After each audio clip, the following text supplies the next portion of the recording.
हरे कृष्णा। शेष जी कहते हैं, मुने, वायुनंदन हनुमान जी के मूर्छित होने का समाचार सुनकर शत्रुघ्न को बड़ा शोक हुआ। अब वे स्वयं स्वर्णमय रथ पर विराजमान हुए और श्रेष्ठ वीरों के साथ युद्ध करने के लिए उस स्थान पर गए जहां विचित्र रणकुशल वीरवर लव मौजूद थे। उन्हें देखकर शत्रुघ्न ने मन ही मन में विचार किया कि श्री रामचंद्र जी के सदृश स्वरूप धारण करने वाला ये बालक कौन है। इसका नील कमल दल के समान श्याम शरीर कितना मनोहर है। हो न हो ये विदेह कुमारी सीता के ही पुत्र हैं। भीतर ही भीतर ऐसा सोचकर वे बालक से बोले, वत्स, तुम कौन हो जो रणभूमि में हमारे योद्धाओं को गिरा रहे हो? तुम्हारे माता पिता कौन हैं? तुम बड़े सौभाग्यशाली हो क्योंकि इस युद्ध में तुमने विजय पाई है। महाबली वीर, तुम्हारा लोक प्रसिद्ध नाम क्या है, मैं जानना चाहता हूँ। शत्रुघ्न के इस प्रकार पूछने पर वीर बालक लव ने उत्तर में कहा, वीरवर, मेरे नाम से, पिता से, कुल से तथा अवस्था से तुम्हें क्या काम है? यदि तुम स्वयं बलवान हो तो समर में मेरे साथ युद्ध करो। यदि शक्ति हो तो बलपूर्वक अपना घोड़ा छुड़ाकर ले जाओ। ऐसा कहकर उस उत्कट वीर ने अनेकों बाणों का संधान करके शत्रुघ्न की छाती, मस्तक, भुजाओं पर प्रहार कर दिया। तब राजा शत्रुघ्न ने भी अत्यंत कोप में भरकर अपना धनुष चढ़ाया और बालक को त्रासा देते हुए मेघ के समान गंभीर वाणी में टंकार की। बलवानों में श्रेष्ठ तो वे थे ही, असंख्य बाणों की वर्षा करने लगे, परंतु बालक लव ने उनके सभी सहायकों को बलपूर्वक काट दिया। तत्पश्चात लव ने छोड़े हुए करोड़ों बाणों से वहां की सारी पृथ्वी को आच्छादित कर दिया। इतने बाणों का प्रहार देखकर शत्रुघ्न दंग रह गए। फिर उन्होंने लव के लाखों बाणों को काट गिराया। अपने समस्त सहायकों को कटा देख कुश के छोटे भाई लव ने राजा शत्रुघ्न के धनुष को वेगपूर्वक काट डाला। वे दूसरा धनुष लेकर ज्यों ही बाण छोड़ने को उद्यत हुए, त्यों ही लव ने तीक्ष्ण सहायकों से रथ को भी खंडित कर दिया। रथ, घोड़े, सारथी धनुष के कट जाने पर वे दूसरे रथ पर सवार हुए और बलपूर्वक लव का सामना करने के लिए चल दिए। उस समय शत्रुघ्न ने अत्यंत कोप में भरकर लव के ऊपर 10 तीखे बाण छोड़े जो प्राणों का संहार करने वाले थे, परंतु लव ने तीखी गांठ वाले बाणों से उनके टुकड़े टुकड़े करके एक अर्धचंद्राकार बाण से शत्रुघ्न की छाती पर प्रहार किया। उससे उनकी छाती में गहरी चोट पहुंची। उन्हें बड़ी भयंकर पीड़ा हुई। वे हाथ में धनुष लिए रथ की बैठक में गिर पड़े। शत्रुघ्न को मूर्छित देखकर सुरथ आदि राजा युद्ध में विजय प्राप्ति के लिए उद्यत हो लव पर टूट पड़े। किसी ने शुभ्रभ, किसी ने मुशल चलाए तो कोई अत्यंत ही भयंकर बाणों के द्वारा प्रहार करने लगे। किसी ने त्रास, किसी ने कुंत, किसी ने फरसों से भी काम लिया। सारांश यह है कि राजा लोग सब ओर से लव पर प्रहार करने लगे।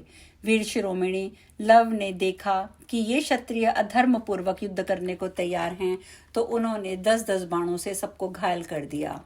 लव की बाण वर्षा से आहत होकर कितने ही क्रोधी राजा रणभूमि से पलायन कर गए और कितने ही युद्ध क्षेत्र में मूर्छित होकर गिर गए।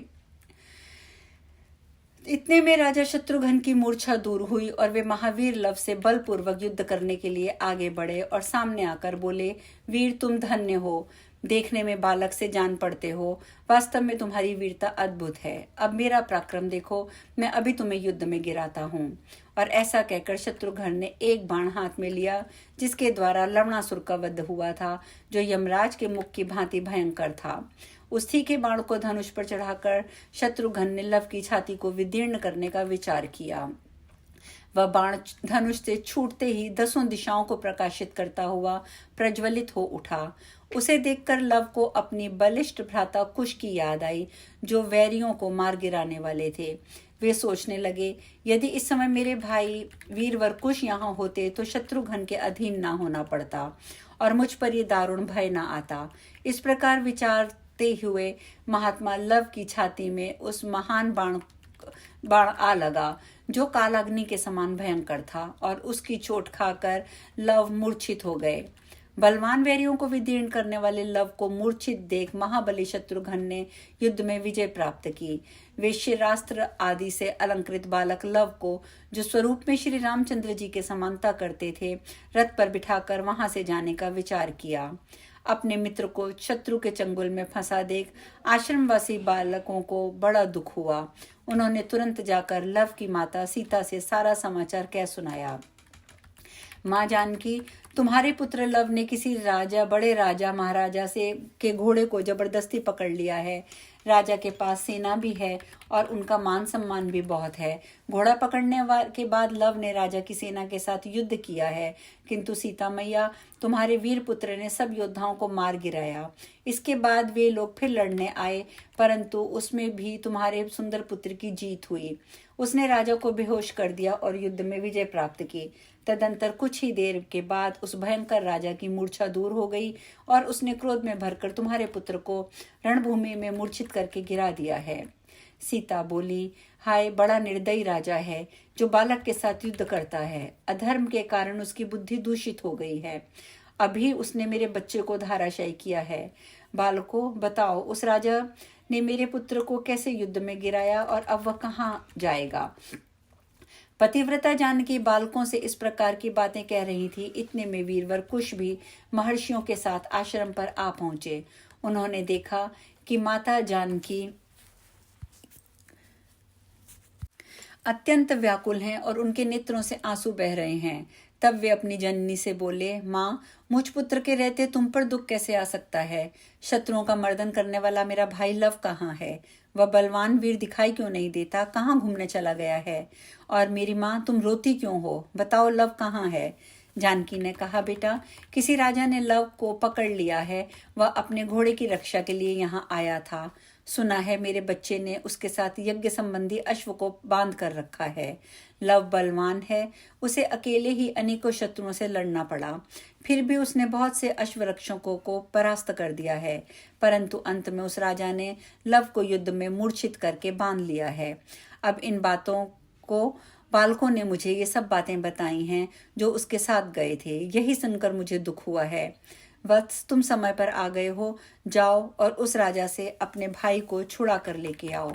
कुश ने कहा, माँ, तुम जान लो कि लव अब उस राजा के चंगुल में नहीं है।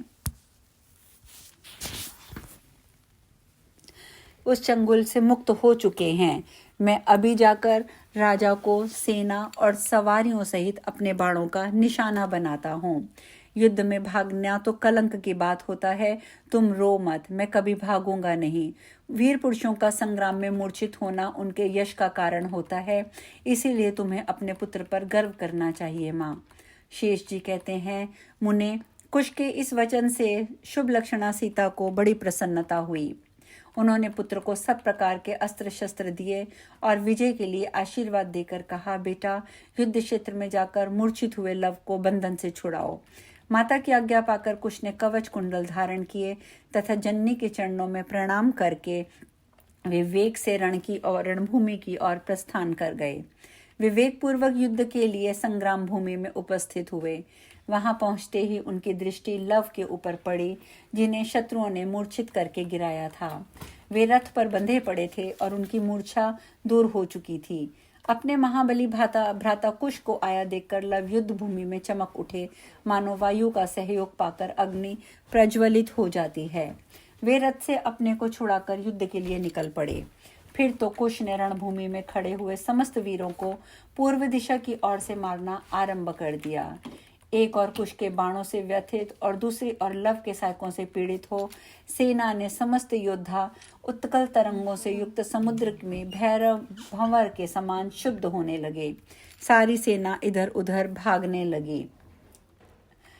इसी समय शत्रुओं को ताप देने वाले राजा शत्रुघ्न लव के समान ही प्रतीत होने वाले वीरवर कुश के साथ युद्ध करने के लिए आगे आए और बोले, महावीर, तुम कौन हो?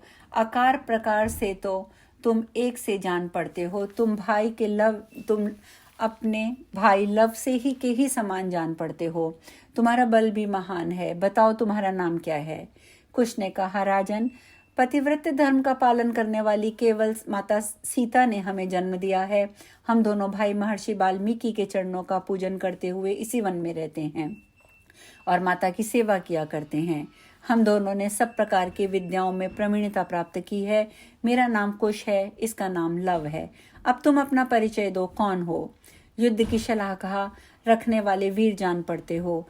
यह सुंदर अश्व तुमने किस लिए छोड़ा है? भूपाल, यदि वास्तव में वीर हो तो मेरे साथ युद्ध करो। मैं अभी युद्ध के मुहाने पर तुम्हारा वध कर डालूंगा। शत्रुघ्न को जब मालूम हुआ कि ये रामचंद्र जी के वीर्य से उत्पन्न हुए सीता माता के पुत्र हैं तो उनके चित्त में बड़ा विस्मय हुआ, किंतु उस बालक ने उन्हें युद्ध के लिए ललकारा था, इसीलिए उन्होंने क्रोध में आकर धनुष उठा लिया। उन्हें धनुष लेते देख कुश को भी क्रोध आ गया और उसने अपने सुदृढ़ और उत्तम धनुष को खींच लिया। उनके वहां का सारा देश प्रदेश लाखों बाणों से व्याप्त होने लगा।